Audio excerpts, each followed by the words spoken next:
Welcome to this clothing optional meditation and Dharma talk. Clothing optional for you, for my sake, for your sake. I'm keeping my clothes on.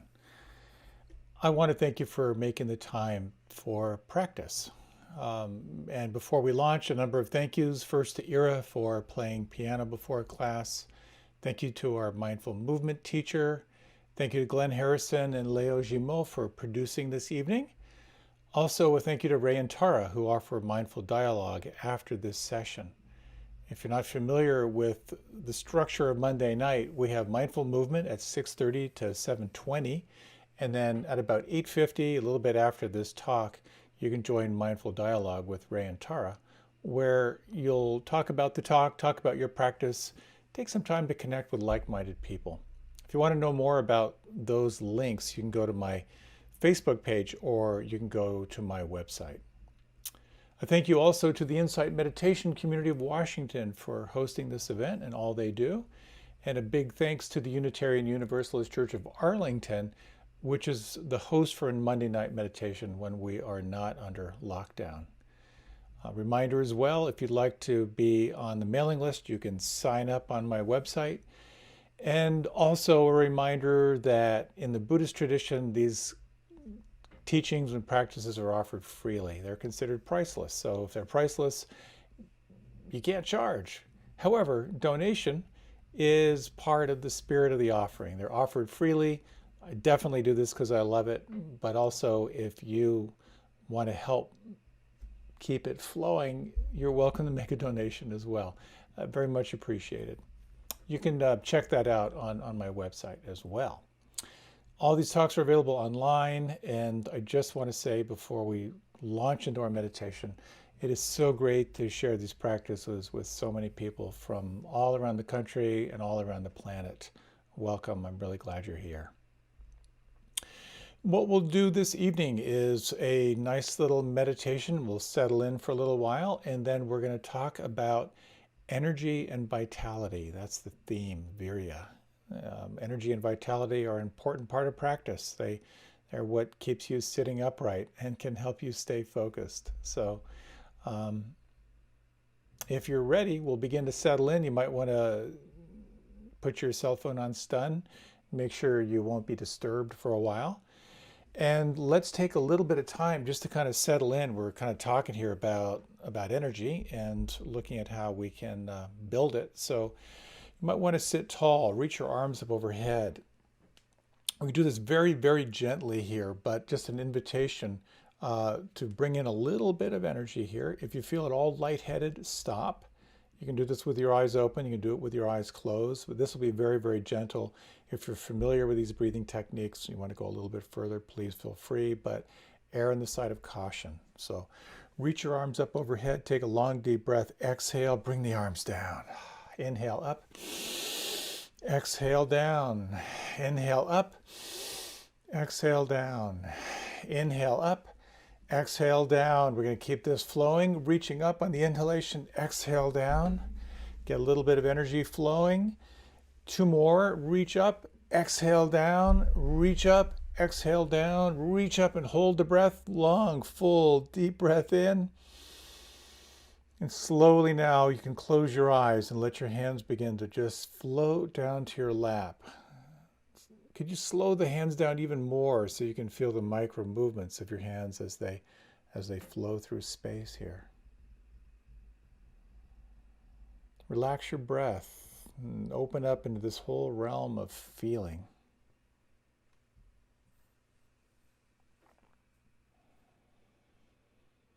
And in your own time, let yourself begin to settle.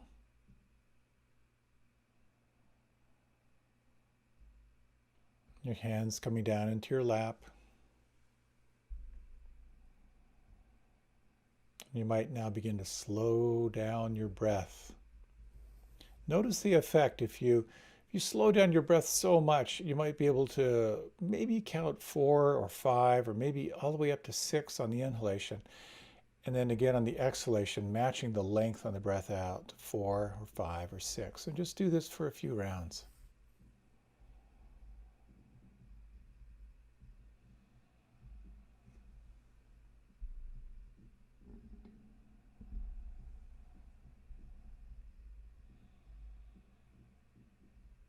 Let all of your attention focus on the movement of the breath as you breathe in and the movement of your breath as you breathe out, slow and full and deep.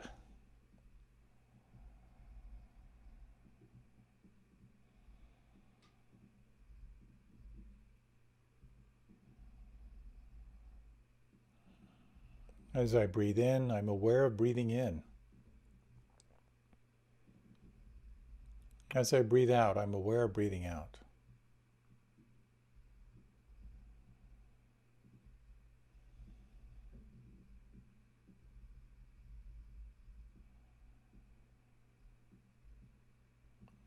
And as you're ready now in your own time, you can begin to relax the breath so you're releasing all control of your breath.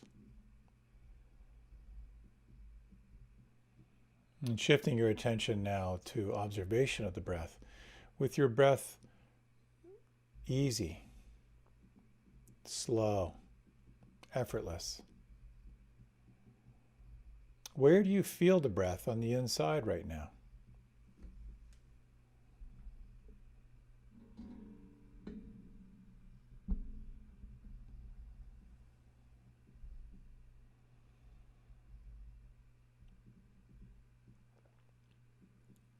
You might take a few moments to just open your attention to all of the senses, all this sensory data. Notice the sounds around you.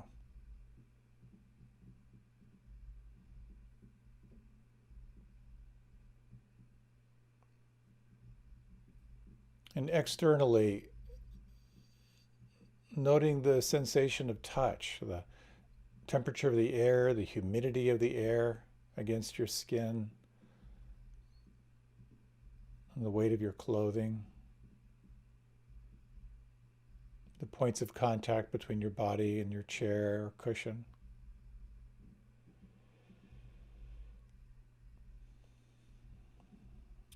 And internally, the perception of sensations, anywhere inside that feels tight or congested or stagnant, unpleasant.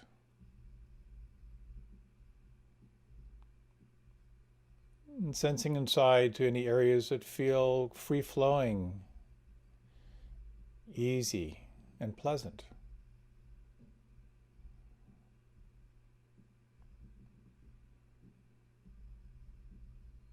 And noticing any areas that feel neither pleasant nor unpleasant, but have a quality of neutral to them.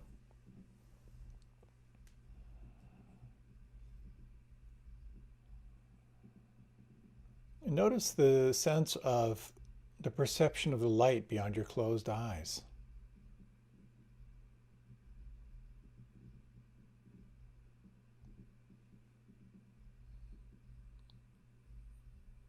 The perception of smell, of taste.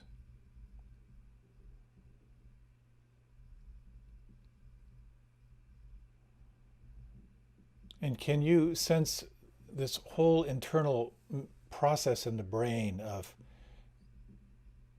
sorting through all the sensory data, through all of the five senses? This process of recognizing, cognizing, categorizing.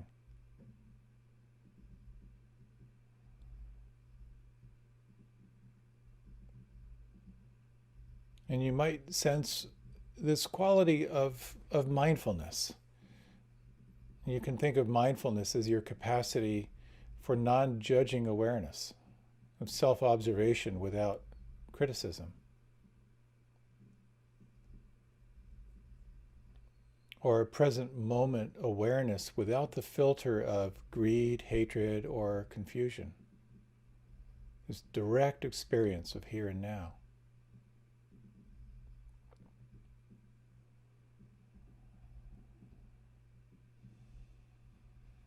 And you might just sense from the inside the crown of the head.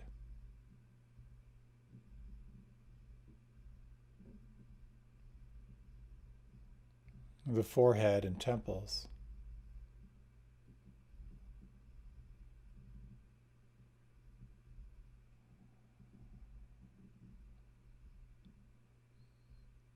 The eyes and the muscles around the eyes.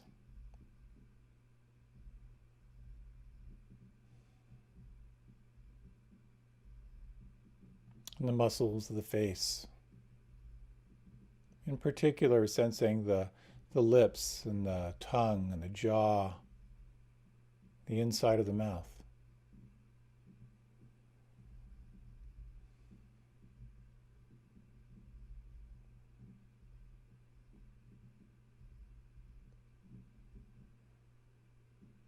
Feel the weight of your arms, the length and the volume of your arms.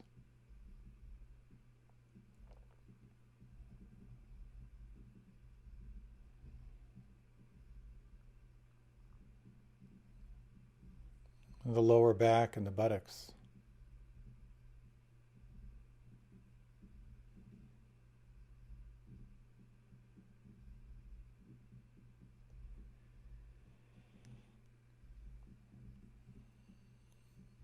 The belly, the lower abdomen, down through the floor of the pelvis. Just sensing here at the very core of your abdomen. Just sensing, relaxing, feeling.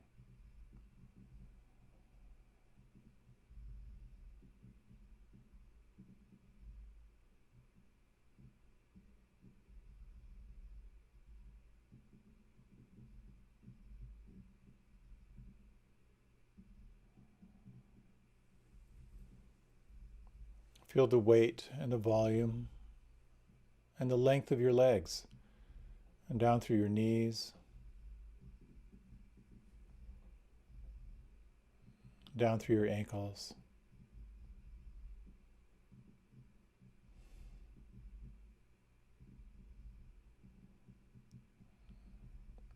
The tops of the feet and the toes.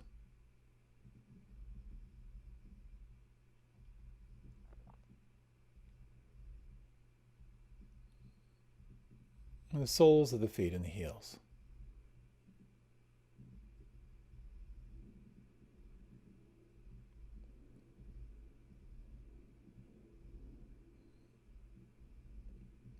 And the backs of the hands.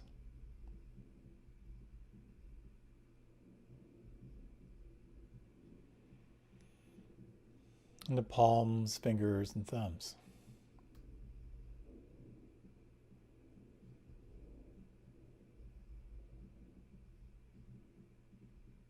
You might just sense the whole of the body, just sensing the inside.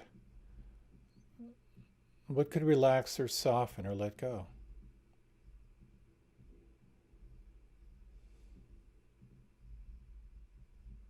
And noting this inner balance of deep relaxation and at the same time a quality of alertness.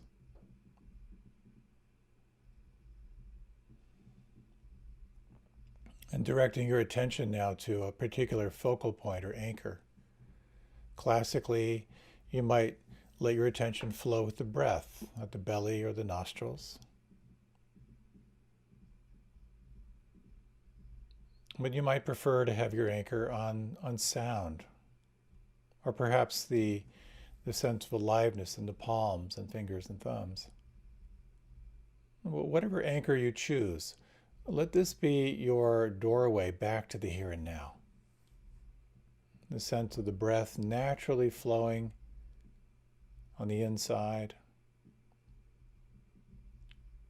or the sense of the natural movement of sounds around you.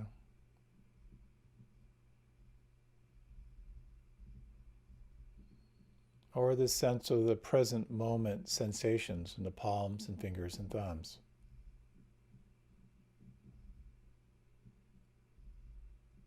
And again, sensing this quality of mindfulness, of self-observation without judgment, or a present moment perception, without the filter of greed, hatred, or delusion or confusion. Being aware of what is happening as it's happening.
It's helpful to remember that thinking is a natural part of this practice, that the mind just continues to generate thoughts. When you wake up lost in thought, let this be a time of finding your way back home again. You can relax, you can re-arrive, sense what could soften. And gently bring your attention again to your anchor, this direct experience of here and now. How intimately can you experience it on the inside right now?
You might inquire, what is the attitude in your mind? Is there a sense of aversion or pushing away or judgment? Is there a sense of holding on or grasping? Or is there a sense of delusion or confusion, not even really aware what's going on?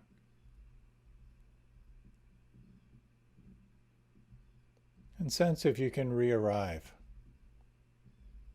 Again, to relax, to bring your attention to this direct experience of breath or sound, or the feeling in the hands. Again and again, re-arriving, beginning again, and receiving the moment.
You might, in your own way, again, refresh the practice. What could soften or relax or let go right now?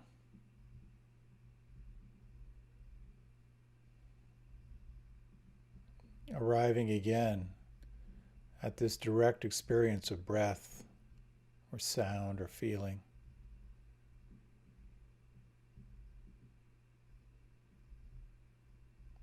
Noting if you might as well broaden and widen your awareness a bit. Noticing all that is changing.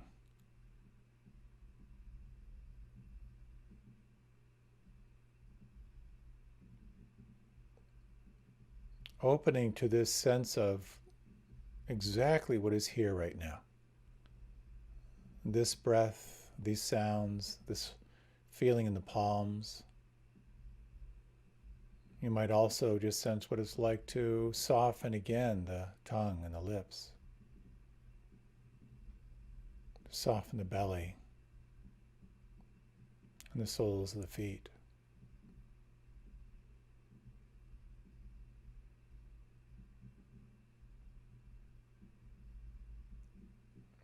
Deeply relaxed,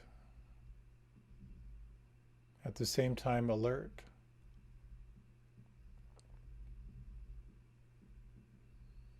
Awake to what is here and awake to all that is changing. And at the same time sensing what it means to let things be as they are.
What could relax or soften or let go right now?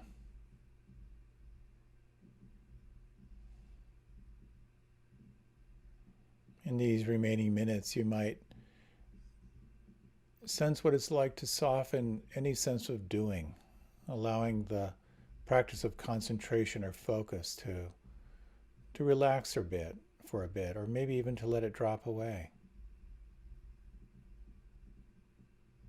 And sense what it's like to simply be, to rest in presence. Noticing the natural flow of things and exploring what it means to let things be as they are, allowing things to change as they're naturally changing.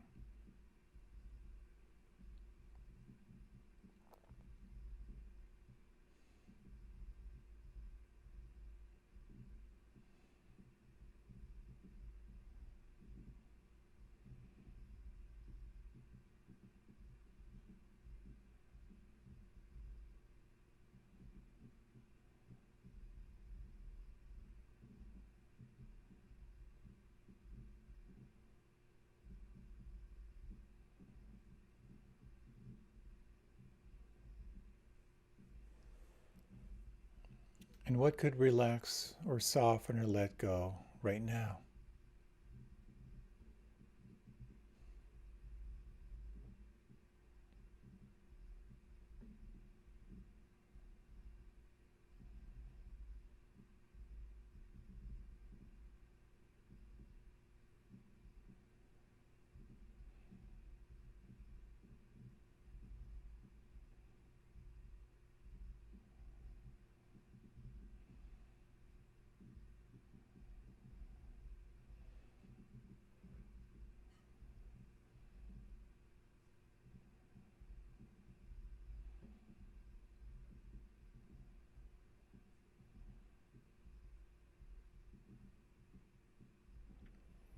And you might now let all technique fall away. Any sense of efforting, let it simply melt away. And in this remaining minute, just relax and feel and allow.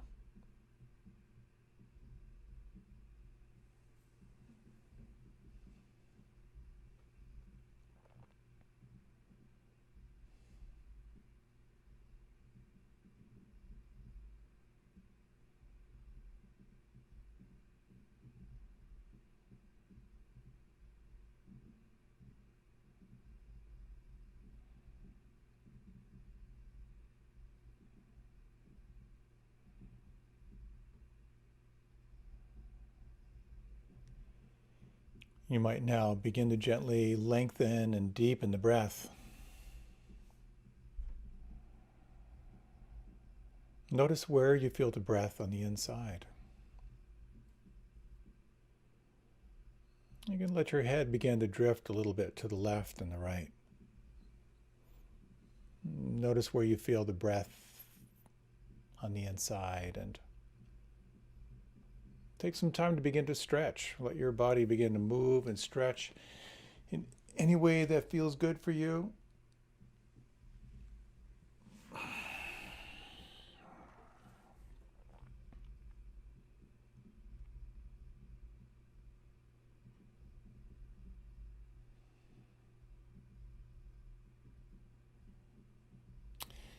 It's always nice to take it slow in the transition. You might look around your space, look at the colors, the quality of light. Just sense what may have shifted.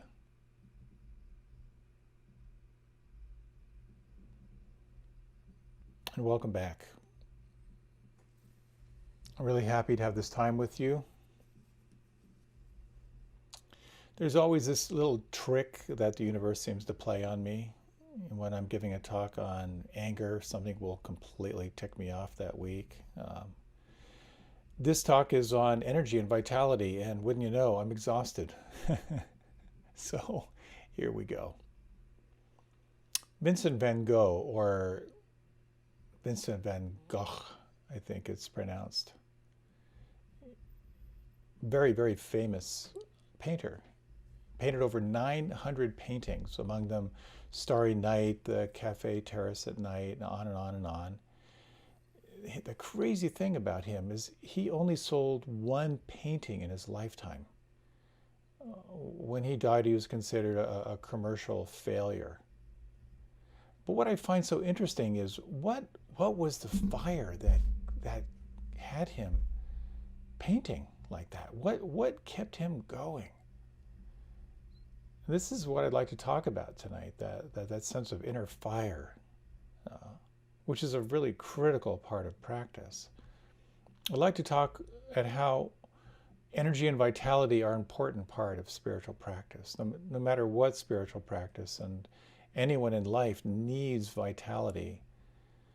To talk about the nature of energy and vitality, what gets in the way of having it really inform and fill your life, and a little bit on how to manage your energy from this perspective of mindfulness. Energy and vitality are a real part of life, and of course they're tied into passion and interest. You know, there are different times in my life when I was really filled with a lot of passion. In high school and beyond, I just wanted to be a really, really good photographer. And so I spent a lot of time in the darkroom when I was in high school, and everything I could do to learn how to be a good photographer. When I was in college, I helped to co-manage a 1,000-acre farm. I got passionate about farming, learning everything I could about that. I got passionate about teaching, about the creative process. And I'm sure if you think about times in your life when you really, really wanted something and you gave it your all, those are really special moments when there's just something inside that just, I want that. And then you muster up your energy and then you go for it. In Pali, the kind of ancient language of the Buddha, this refers to the word virya. And virya is an interesting word. Its etymology is sort of tied to the word hero. And it's kind of the strength of the warrior. It's calling on that fervor and that passion, that energy, that vitality to go for what you want. And of course, the question is, when you struggle with inertia or laziness or torpor, how do you call on energy? How do you get it back? How do you develop energy? So when you want something really, really bad, you're ready to make sacrifices for it. There are all these things you're willing to do. There are things you're willing to not do. And so for me, when I got into photography, I spent 40 hours a week in the darkroom, by myself, learning how to develop and learning all this stuff. It was passionate, but I gave up a lot in order to learn that. And anything you want to do, whether it's an advanced degree or any skill you want to develop, you are going to engage and make sacrifices for it. But when it comes to spirituality, the question is, what if you really want to be awake? What if you really want to realize the nature of reality? What if you really want to wake up your capacity for wisdom, to see reality clearly, and your capacity of compassion to develop a heart that can hold reality? This is part of how we bring virya into our spiritual practice. Because when you want to wake up, it automatically means you're willing to play the edge. You're willing to go where you're not comfortable and investigate those places. That's what it's all about. And in order to play those edges, because if you want to be awake, you've got to be willing to look at where you're not awake. If you want to develop kindness and compassion, you need to look closely at all the places where you're mean and petty and selfish and closed down. Bringing attention to that edge is really, really challenging. And it's really summed up well when you go on a meditation retreat. If you've not gone on an intensive 7-day or 10-day retreat, a little bit of how it works is you sort of show up opening day, and most people, at least for me, whether I'm participating or leading one, on some level I'm just exhausted. I have like zero attention. And so the mind wanders. There's the sloth and torpor. There's the whiplash meditation. The mind's all over the place. You're in these kind of hypnagogic states, and you're just swimming in kind of a sense of sleepy, torpory, not really there. And then what happens is, over time, you've got a little more attention, but you really don't have access to feeling. Like, you're not really feeling the moment. There's some energy, you get streams of sensation, but then as you start to get more rested and at the same time more energy, suddenly you start to become more aware of what's actually happening in the moment. So when you're feeling the breath is not just a concept of the breath moving in and the breath moving out. You suddenly have an attention to kind of the microscopic attention to the flow of that whole breathing mechanism. And of course, in the practice, the mind wanders and you begin again, and you bring your awareness back to sensations. And it's not perfect, but the more you become more present moment sensation-based, then you start to notice there's more. You begin to unpack your experience. You begin to see, like, wow, they're not only sensations going on, but there's this nuance around effort. There's this awareness of your relationship to what's happening, of noticing when there's some kind of clinging or holding on to the moment, or something you're not liking about the moment, or just kind of a general sense of confusion about the moment. And you begin to see that there's a relationship between the quality of your effort and the quality of your experience. And then you begin to see more and more into the nature of reality itself. So you begin with this sort of restless, I'm not really here, and then settling, building energy at the same time. And then an aliveness begins to arrive in your experience. It's part of the magic of being on a long-term retreat, but also as you're living your life, just noticing those times when you don't have the firepower to be present. But the times when you do, when you sleep really well and you wake up and suddenly you're just more aware, you're more awake, you're more alive. How do we cultivate that? Meditation, at least through this particular lens, talks about 5 powers, if you will. These are kind of like the things you draw on. One is faith. And faith, I can go on and on about faith, but basically, faith is a willingness to experiment, a willingness to come back to the present moment. It doesn't mean blind faith, but what it means is there's a willingness to try something on and verify it for yourself. So there's a sense of kind of a healthy sense of like, okay, so I hear this is good for me. I'm going to give it a shot and see if it really is. The second power, if you will, is mindfulness. And again, think of mindfulness as non-judging awareness, or the definition I like as of late is mindfulness is present moment awareness without the filter of greed, hatred, or delusion.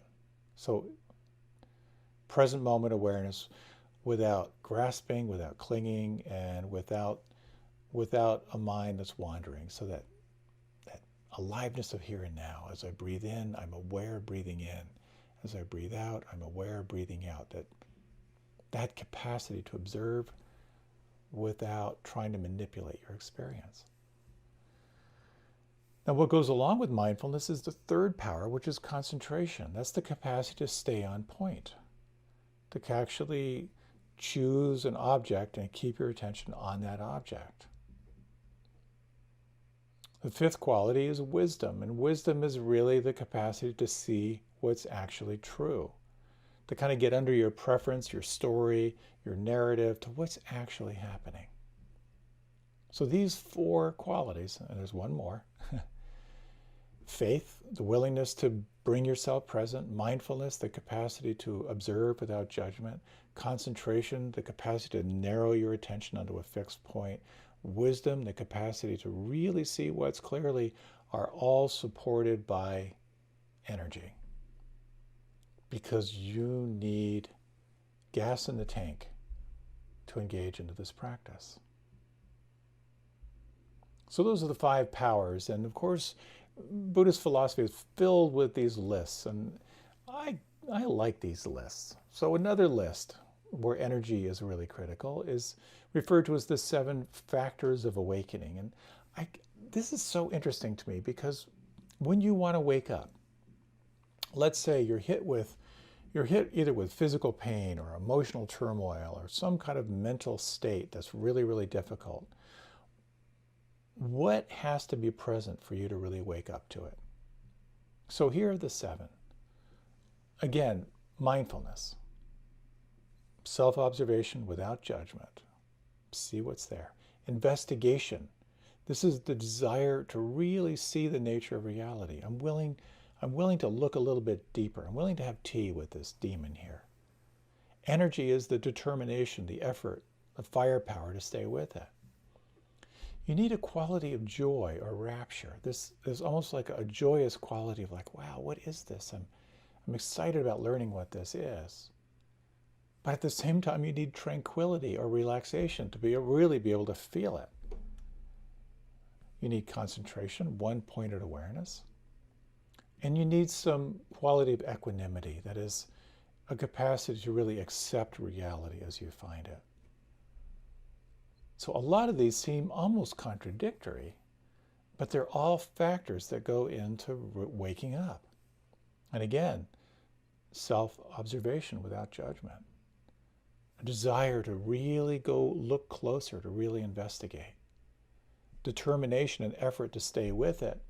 And cultivating a sense of joy of discovery while at the same time relaxing and yet being one-pointed, and then holding it with equanimity, with a sense of a willingness to accept reality as it is. And the interesting thing here is, quite often when we hit the hard stuff and we can't be with it, we beat ourselves up. But the truth is, if one of these factors is missing, or a couple of these factors are missing, you really can't be with it. And one of those big factors is energy. It takes firepower. It takes gas in the tank to swim upstream against something that's really, really challenging, something that may be part of your conditioning that's been there forever and ever and ever. You gotta have vitality and energy in order to swim against that current. And so we're always in this process of balancing out energy and vitality and relaxation, because you have to be relaxed in order to practice, but you have to be alert. And so relaxation is a critical part of the practice. And this is a kind of a, if it goes too far, here's the razor's edge. If you go too much into relaxation, you go into like hypo-arousal. That's dullness, it's drowsiness, it's sleep. And those meditations where you're kind of in a hypnagogic state where the dream fragments are coming through.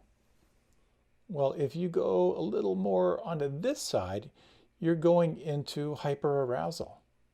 That's when you're agitated and you're restless and you're feeling anxiety. The path, of course, is the middle way. And why sometimes you'll see very contradictory instructions given to different students. One person will be told to apply themselves a little more, sit up a little straighter, sit a little longer. And someone else might receive some instructions to take more breaks, relax, go for a walk, have a cup of tea. And what I love about the practice ultimately, while there are external teachers who can give us counsel and advice, what we're really focusing on awakening is our own inner knowing. And that inner knowing is the knowing that says, you're wound up a little tight right now. You're a little caught up in hypervigilance. Let's do some calming. Or on the other hand, you're not really leaning in here. You could sit up a little bit straighter. There's something in you that knows how to find that sense of balance. So much of our practice is about managing our energy. It's about balancing our energy so we can be fully present. And when we begin to really listen and open up to the energy, things get really interesting, because energy, life force, prana, chi, ki, Holy Spirit, whatever you want to call it, is a fascinating thing to tune into. For many years, I used to supervise fasting retreats, which would be like 7 days, and people would stop eating what they were normally eating, and then they would move on to real purifying foods. And for some, it might be juices. For others, it might be a mono diet of like brown rice and greens. For others, it might be kind of a vegetable broth. And we'd go through this process together of basically resting, refraining from eating what we were normally eating, and then just pouring in these really, really good healing foods. And then being outside, meditating, relaxing, doing all kinds of experiences. And what would be so interesting is over the course of the week, people would go through these healing crises where suddenly they'd have really, really bad breath. And then that would clear out. Or there'd be some digestive issues that would kind of clear out. Or quite often, there'd be this horrible body odor that would sort of be released in the room, and then it would clear up.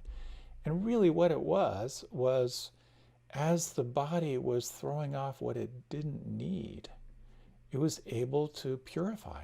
It was able to kind of throw off these toxins in the system. And I would like to think of how a meditation practice is like being on a fast. You know, you're drinking in non-judging present moment awareness. That's like drinking in pure juice or pure food, you know, being present without criticism. What a powerful experience. And in the meantime, kind of letting go what isn't you. So there can be quite an amazing process of self-cleansing or purification that occurs in this practice.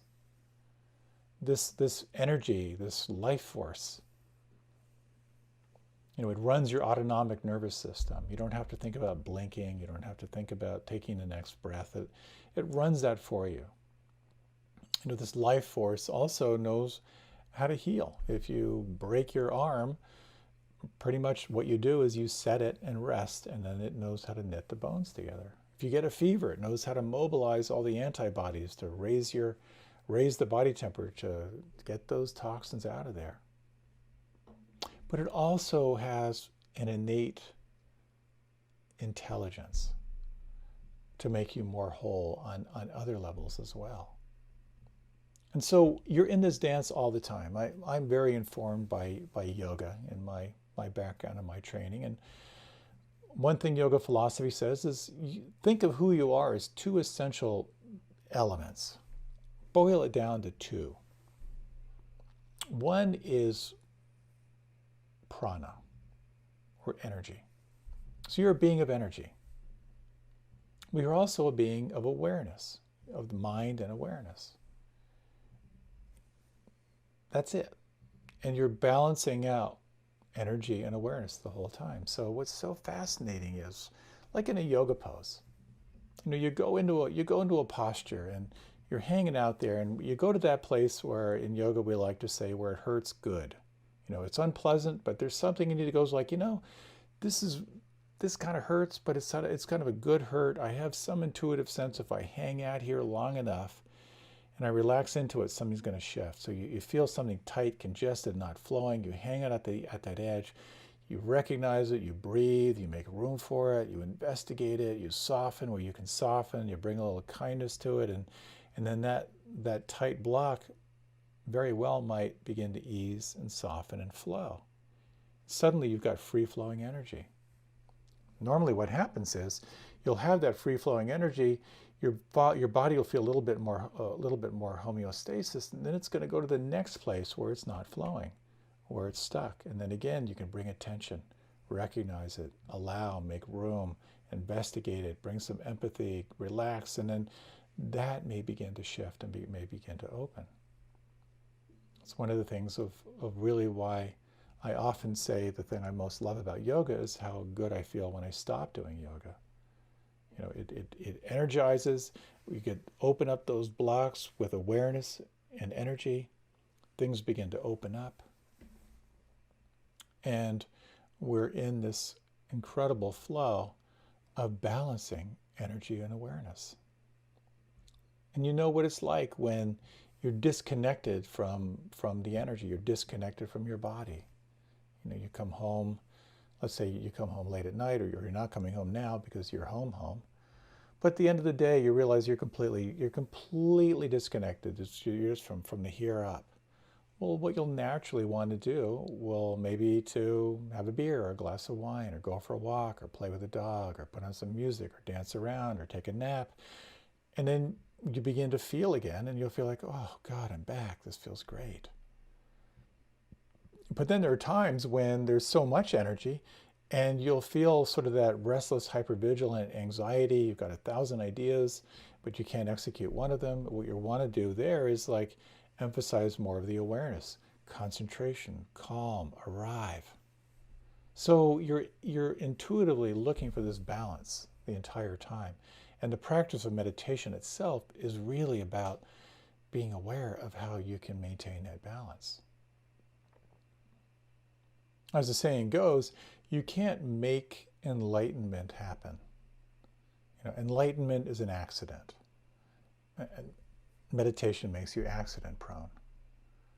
You can create the most optimal environment as you can.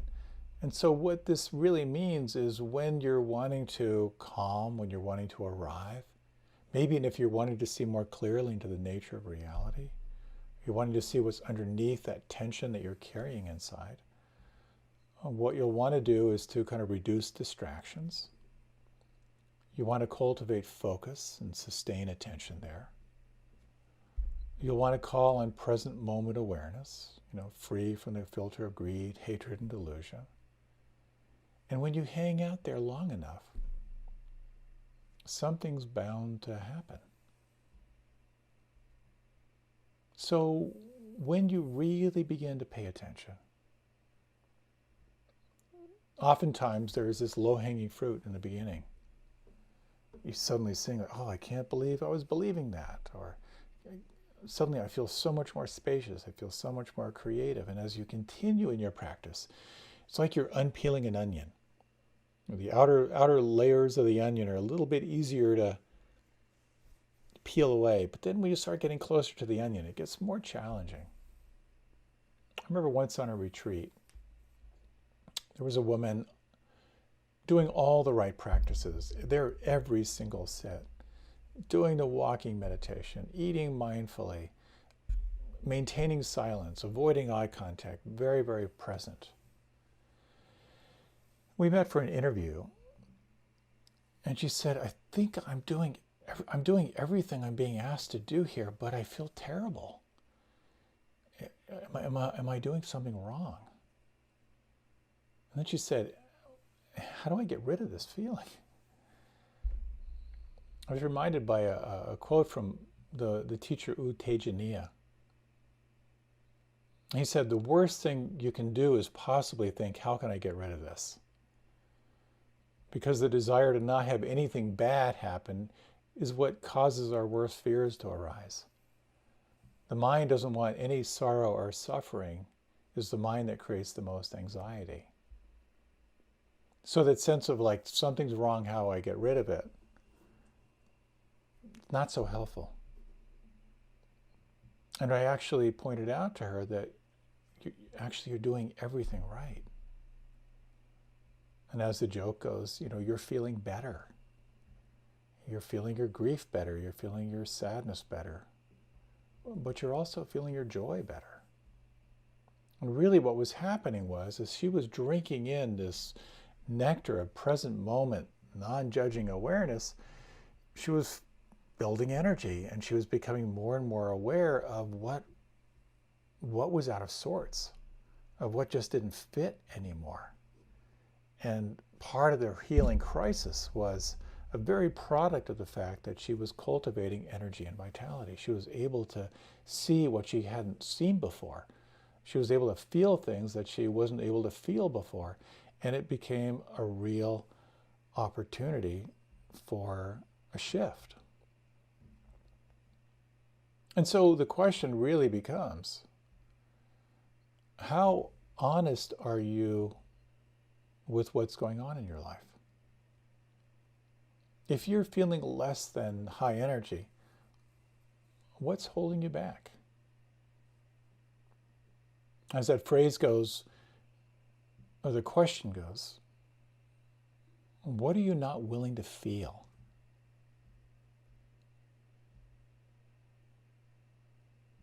And this is where this practice of self-observation without judgment becomes really critical, because, again, when you begin to practice with sincerity, you'll begin to feel things you hadn't felt in a long time. You'll begin to see things you hadn't seen in a long time. You'll begin to notice things you may not have noticed in a long time, or maybe even ever. And you'll start to become more aware of the attitude in your mind and how that plays into your experience of energy. The classic line, the classic metaphor, I can't find a better one, is this line between what you're aware of and what you're not aware of. You relax, you pay attention, the line begins to move, you start to become more aware of the unseen, unfelt places, the conditioning in your life. You begin to see more of that filter of greed, desire, and hatred, the wanting mind, the aversive mind, the confused mind. And you begin to see how you might be caught or stuck. You begin to see where there's too much energy. You begin to sense where there's too little energy. I've always loved the line that depression is anger without the energy. It takes real courage. And there are lots of traditions out there that focus on this awakening of energy and the balancing of energy. All these energy systems out there, using yoga to awaken and settle the energy, the chakras, the nadis. Have you ever done the microcosmic orbit where you're sending awareness through your body and awakening the meridians of energies? It's all very, very powerful stuff. There are systems and practices to awaken energy. There are systems to cool energy. Ultimately, though, it comes down to self-awareness and self-diagnosis. What am I feeling right now? What's my experience right now? How does this want me to be with that? If there's too little energy, how do you work with that? If there's too much energy, how do you work with that? A story I like to tell, it's a Zen story, which means it's not funny. It's the story of this great meditation master, this woman who was radiant in her practice, and people would come from all around just to be in her presence. They just feel this amazing energy coming off her. And someone asked her, "What's the secret to your radiance? What is the secret to the aliveness that you radiate out there?" And her response was, "I eat when I'm hungry and I sleep when I'm tired." Told you it wasn't funny. But when I heard that, I thought, what if it was that simple?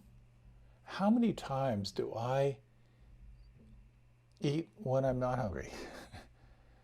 How many times do I not sleep when I'm tired? How many times do I override my fundamental experience of my life force? And I think that an integral part of the practice is to do everything you can to build energy, to strengthen your immune system. And there are a couple factors that go into this. One of them is to really reflect on what you love and what enlivens you. What do you naturally feel passion toward? The other is to reflect on what are you engaging in that actually drains energy. So just a short reflection, if you will. If you like, you can close your eyes and take 3 slow, deep breaths. And if you would, think of 3 things that give you energy. 3 things you love. When you think about them now, you may feel a little bit enlivened, a little bit juiced up.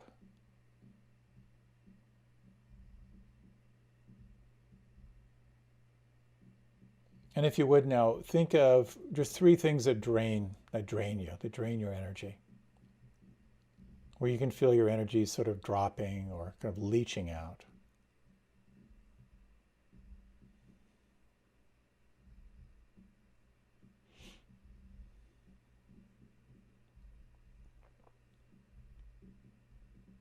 Then if you like, you can deepen your breath. You can open your eyes. Now, when it comes to identifying what you could call your drains and your gains, the things that build energy, the things that take energy away, you have 2 options. One is you can change the externals. Sometimes you can do that. When I think of my never-ending email list that I have to deal with, I could stop doing email. I'm not sure that's really viable. So my other option is, if I can't change the internals, is then I need to work on the internals so it doesn't necessarily drain me as much. But knowing these three things, and it's really, really interesting to make a list, everything that gives you energy, all the stuff that drains your energy. Put the stuff that gives you energy, stick it up on the wall next to your computer, because then you can look at it from time to time and realize, oh yeah, going for a walk feels really, really good, or like taking some time to read, that's really, really juicy, or playing with the dog, that feels really good. I find that helpful because it's a reminder that I can actually do something to give me energy when my energy is a little bit low. Then when you do your inventory of the stuff you don't like, you can explore, is there a way to change the externals and not do them? Or the harder work is to work on the internals. Is there something about your attitude? And probably the most dramatic experience I had of that was when I was the head of a large organization and had a consultant, really kind of a fancy consultant. And I had sort of mistakenly assumed that the reason why I had this fancy consultant was so I'd have someone who I could personally complain to. And then one day he said, you know what, if you don't like this job, you should just let it go and move on. And it kind of shocked me a little bit. He said, if you can't find a way to wake up excited about coming to work, then you really need to make an adjustment here. And it was a really good reality check for me, because I realized I did have an attitude of complaining. And yet I realized in my heart of hearts, I wasn't ready to let it go. And so I really started to work on my attitude. I want to be excited about waking up in the morning. And I actually had control over that attitude. So I recommitted to the job with a different attitude, and it was very, very helpful. Eventually, I did let it go, but that gave me a burst of new possibilities. So something to reflect on. If there is something that's draining your energy, is there a way to rework it so your attitude isn't quite so siphoned off by it? And when it comes to my email, I've pretty much decided I can do what I do, and that's it. So I don't feel it draining quite as much. I also try the 2-minute rule. If I can't handle it in 2 minutes, I wait. I try and take time to schedule my day when it's better to deal with it. But again, managing how I work with it. But energy is so primary. Another way to look at how to build energy is to really, quite practically, is to look at your morning routine. What do you do in the morning when you wake up to help you get the best start to your day, so your energy is up and moving? It's why in the military, the first thing you do is you make your bed, because you get an instant sense of accomplishment. And I've been fascinated by people's morning routines to see how highly effective people start their day. And there's some fascinating things that people do. And certainly what I found very, very helpful for me is to roll out of bed and move. Make the bed, get outside if I can, have an adventure. I've also found ending a shower with cold water do some research on that if you're interested. It's powerful. Stand under really, really cold water for 3 minutes. You're not going to fall asleep. Find a way to focus on getting some ritual that helps you collect. Focus on what's most important. I do the 3 things I'm going to get done. If I get these 3 things done, then it's going to be a great day. That allows me to really focus without being distracted by all the other 10,000 things that I need to do.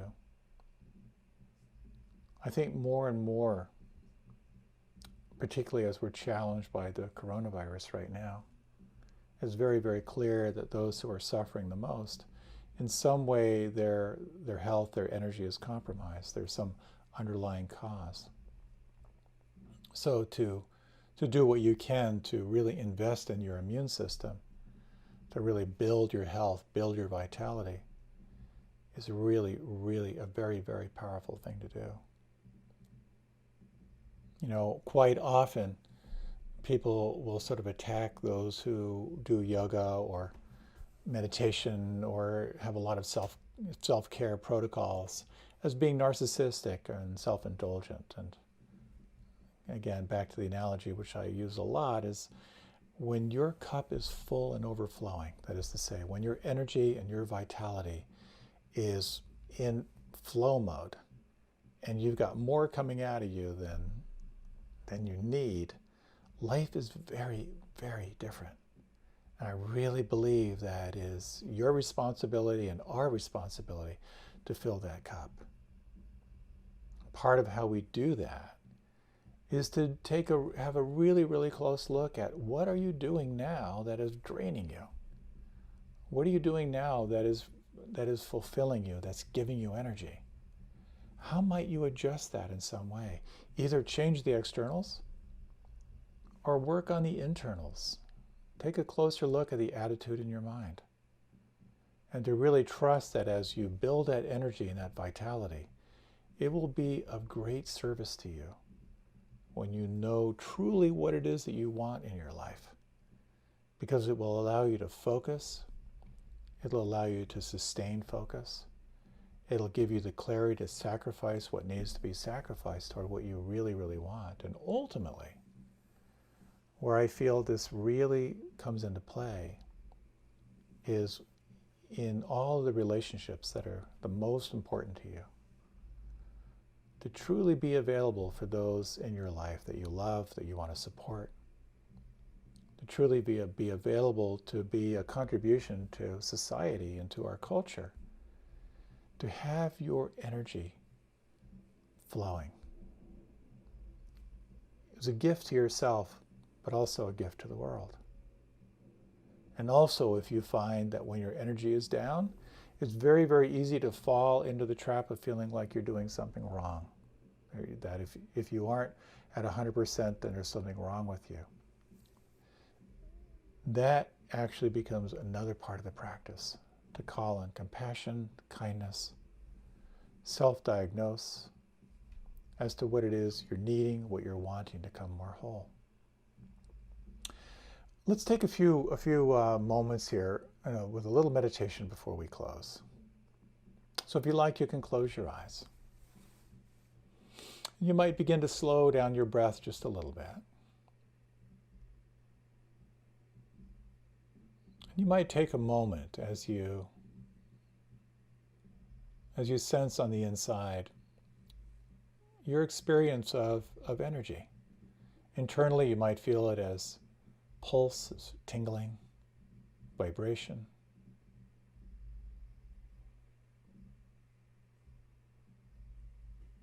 And you might sense how this innate intelligence that animates your body right now, that it knows how to run your autonomic nervous system for you. It knows how to self-heal.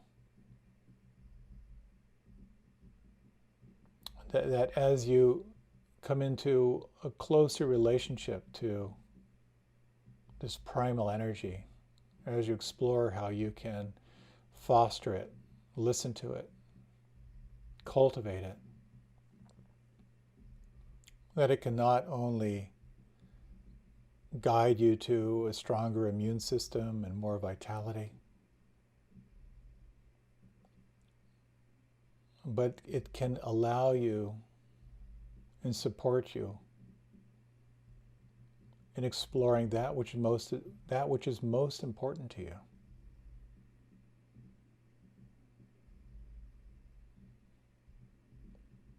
And you might just reflect in these final moments the possibility of increasing your capacity for wisdom, to see ever more clearly into the nature of reality, to see what is true.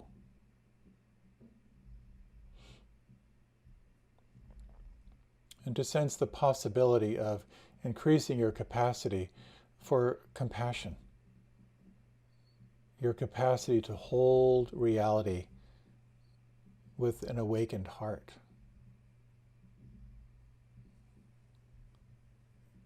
With kindness and compassion and joy.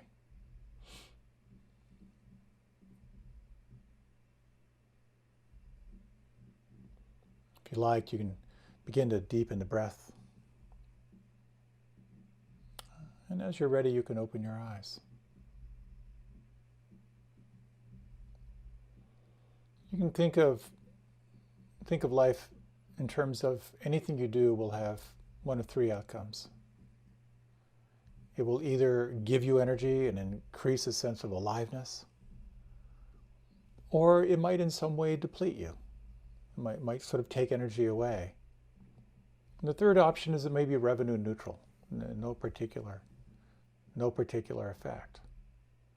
But as you move into your own self-reflection and honestly reflect what in your life is draining you right now, what in your life is enlivening you, and to explore, is there any change needed either externally, or is there some internal change in attitude that might bring you a sense of more aliveness? That's an integral part of this path, to cultivate the firepower, the chutzpah. I think that's the Pali word, chutzpah, to help you move toward what you most want. So may you and your life force have a wonderful evening. Thank you so much for your time and attention. It was great to be with you, and I wish you very, very well. Thank you.